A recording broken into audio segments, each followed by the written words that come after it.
Hello mga ka-project! Ayan, for today's video, papakita ko sa inyo paano ko ginawa itong burlap bag.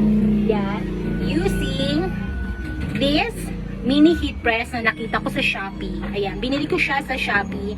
So, first time ko siyang gagamitin kasi meron kaming order ng isang burlap bag lang. So, usually ang ginagamit ko sa pag nagpiprint ng burlap bag is yung malaki naming heat press. But since isa lang siya, trinay ko itong mini heat press na nabili ko nga sa Shopee. I think worth it naman siya. So, ayun, ipapakita ko sa inyo kung paano namin ginawa ito. Using vinyl. Vinyl lang siya and then itong mini heat press. Kasi kapag inopen pa namin yung malaking heat press namin, medyo malakas siya sa kuryente.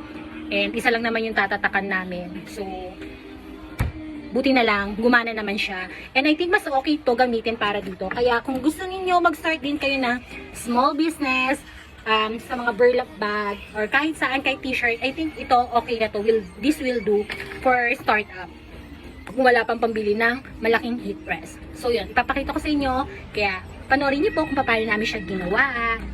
So, ayun na nga, ito yung silhouette na up. Dito natin i-type yung name na ika-cut yung cutter platter. So, from silhouette na up, ita-transfer natin siya to cutter platter para i-cut niya yung name sa vinyl.